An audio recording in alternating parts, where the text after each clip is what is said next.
एक फिल्म आई थी गोलमाल, नहीं वो पुरानी वाली नहीं, अभी हाल फिलहाल जो नई आई है पिछले 10 साल में, जिसमें आप जानते हैं अरशद वारसी थे और शर्मन जोशी और मिथुन दा भी थे और भी तमाम कैरेक्टर्स थे। गोलमाल, उसमें एक कैरेक्टर हुआ करता था जिसका नाम था वसूली भाई।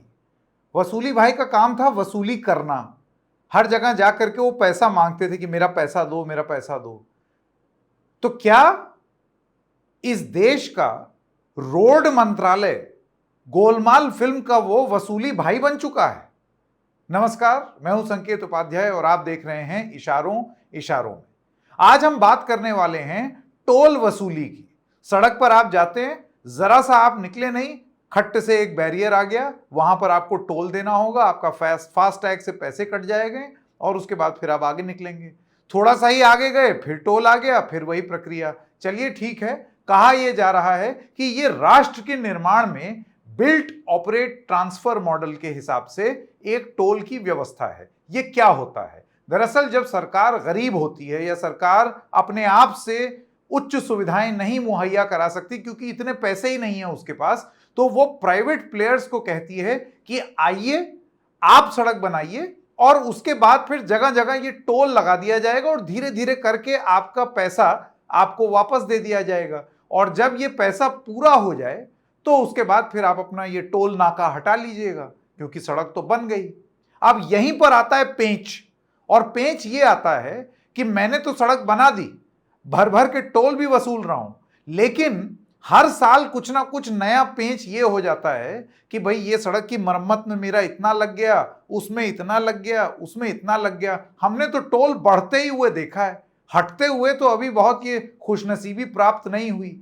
एक डीएनडी दिल्ली का मॉडल था जो टोल लगातार चलता ही जा रहा था। मामला अदालतों में गया, जब अदालतों में गया तो वहां से जब बोला गया कि ये टोल वसूलना बंद करो, तब जाकर के वो टोल बंद हुआ। वरना आप दिल्ली और नोएडा के बीच में जो डीएनडी है उसके टोल की कहानी आप और आगे जाकर के पढ़ सकते हैं या देख सकते हैं, उस पर मैं बहुत ज्यादा नहीं जाऊंगा।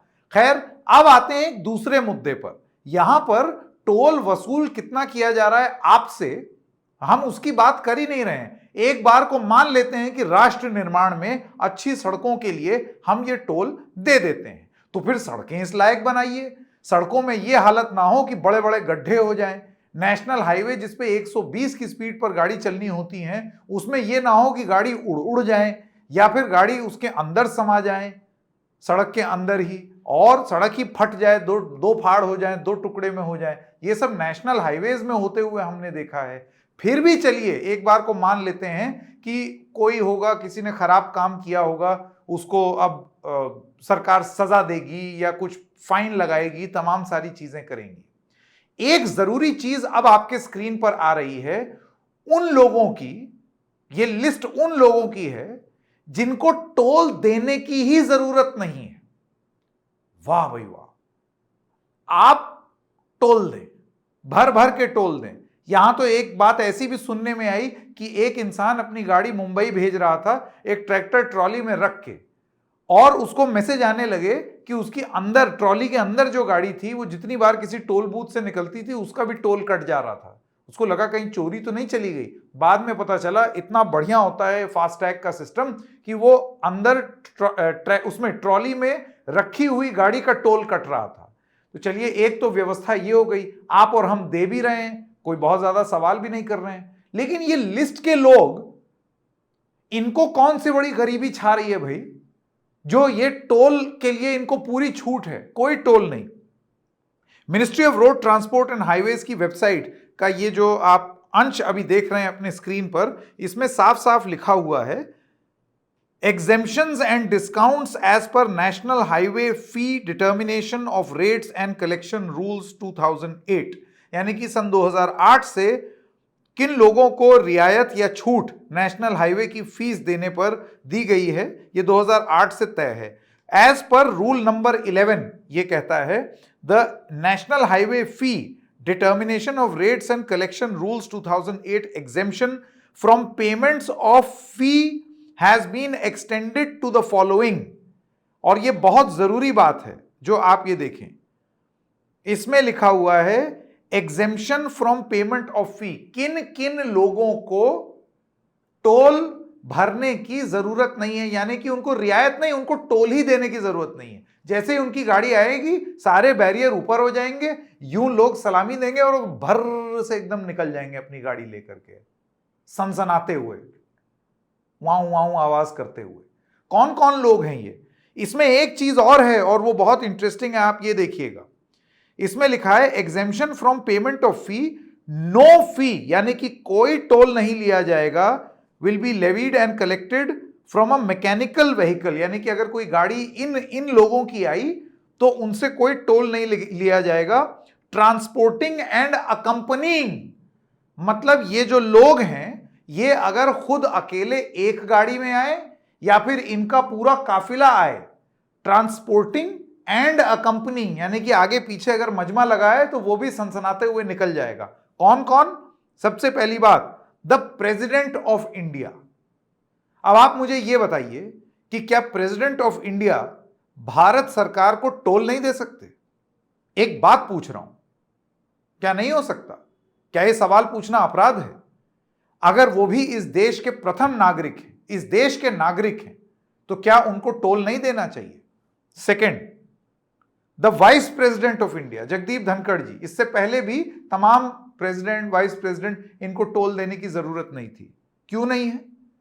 क्या ये लोग टोल नहीं अफोर्ड कर सकते या नहीं दे सकते? सड़क से कहीं जाते हैं तो क्या ये टोल नहीं दे सकते? 3, the prime minister of India, और यह नियम बहुत पुराना है, क्या प्रधानमंत्री का काफिला जब किसी रैली में, कहीं किसी और फंक्शन में कहीं भी जाता है तो क्या वो पूरा काफिला टोल मुक्त क्यों है भाई? और आपको जरा टोल की एक मैं आंकड़े बता दूं कि किस तरीके से टोल लगातार बढ़ता ही चला जा रहा है, इतना ऊपर टोल वसूली। इस देश में टोटल टोल लेंथ, यानी कि किस सड़क पर टोल लागू है, वो 2019 में 25,996 किलोमीटर थी। ये नवंबर 2023 में 45,428 किलोमीटर हो गई, यानी कि आपका टोल लगने वाली सड़क जस्ट दुगनी हो गई, टोल के अधीन आने वाली सड़क। और जहां 2018-19 में मात्र 27,637 करोड़ रुपए टोल वसूला जा रहा था, वो फिगर 2020-21 में 33,907 करोड़ हुआ, 2021-22 में 48,028 करोड़ हुआ, 2023-24 जो अभी चल रहा है उसमें 64,809 करोड़ हुआ, अभी जो पिछला फाइनेंशियल ईयर खत्म हुआ है। और अभी का जो फाइनेंशियल ईयर चल रहा है इसमें अनुमान ये बताते हैं कि टोल 70,000 करोड़ रुपए पार हो जाएगा। यानी कि आपसे और मुझसे अच्छी सुविधा देने के नाम पर, क्योंकि कॉरपोरेट जगत से कुछ लोग आए हैं, उन्होंने सड़कें बनाई हैं, तो टोल 70,000 करोड़ से भी पार, और वो 5 साल के अंदर अंदर आप ये देखिए कहां वो 27,000 करोड़ था और अब वो ऑलमोस्ट 70,000 करोड़ जा रहा है। कितने परसेंट वो बढ़ा है ये आप मैथ्स कर लीजिए, मैं नहीं करूंगा। लेकिन अपना सवाल यहां पर ये है, एक अच्छी वजह बताइए कि देश के राष्ट्रपति, उपराष्ट्रपति, प्रधानमंत्री, इनका और इनके काफिले से टोल क्यों ना वसूला जाए? क्यों ना वसूला जाए? आप भी तो राष्ट्र निर्माण में सहयोग कीजिए। लिस्ट आगे बढ़ाते हैं। गवर्नर ऑफ एनी स्टेट, क्यों इनको एग्जेम्पशन है? उसकी कोई वजह है हमारे पास। Chief justice of India, chief justice of India को टोल मुक्त क्यों किया गया है? क्या चीफ जस्टिस ऑफ इंडिया को सैलरी नहीं मिलती? क्या chief justice of India tax नहीं भरते? क्या चीफ जस्टिस ऑफ इंडिया आम इंसान नहीं है बाकियों की तरह? उनके पास क्या पैसे की कमी है? वो क्यों नहीं टोल भर सकते हैं? आगे, the speaker of the house of people, Lok Sabha के स्पीकर, क्या उनको तनख्वाह नहीं मिलती? क्या वो टोल नहीं भर सकते? या प्रावधान नहीं हो सकता है कि वो टोल वसूल करके दिया जाए? आगे, chief minister of any state, cabinet minister of the union, यानी कि जितने यूनियन मंत्री हैं, आप देख रहे हैं लिस्ट कितनी लंबी है।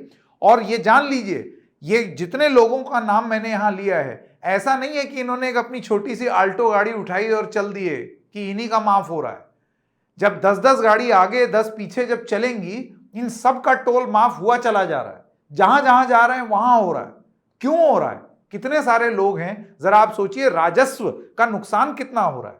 आप और हम तो दें राष्ट्र निर्माण में, प्रवचन भी सुने, नितिन गडकरी जो मंत्री हैं उनसे एक बार ये पूछा गया था कि फलाने के लिए भी क्या रियायत होगी ये, तो उनका ये कहना था कि ये फोकटगिरी की आदत से आप बाहर निकलिए, फोकटगिरी के बारे में मत सोचिए, अगर आपको अच्छी सड़कें चाहिए तो पैसा देना होगा।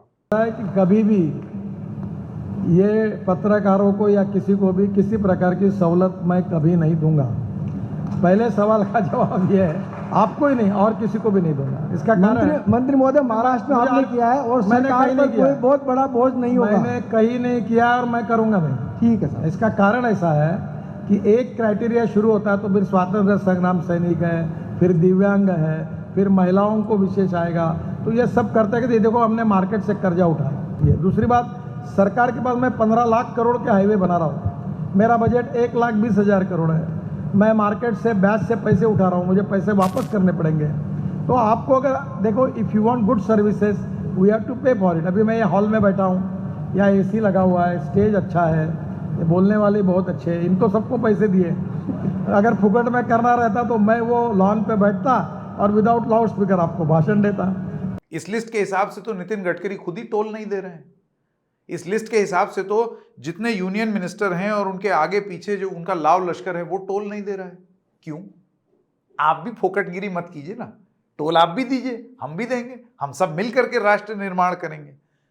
जज of the supreme court, ministers of the state of the union, lieutenant governor of a union territory, the chief of staff holding the rank of full general, the chairman of the legislative council of a state, speaker of the legislative assembly of a state, chief justice of any high court, judge of any high court, member of any parliament यानी कि लोकसभा और राज्यसभा के, army commander of vice chief of army staff, the chief secretary to a state within the concerned state, the secretary to the government of India, secretary council of states, the secretary house of people, the foreign dignitary और state visit। चलिए विदेशियों से तो नहीं लेना चाहिए, वो हमारे मेहमान हैं, उनका टोल हम भर देंगे, अगली बार मेरे में से काट लीजिएगा। Next, the member of legislative assembly of a state and member of legislative council, यानी कि एमएलए और एमएलसी का भी माफ, इतने सारे लोगों का और उनके लाभ लश्कर का सब माफ।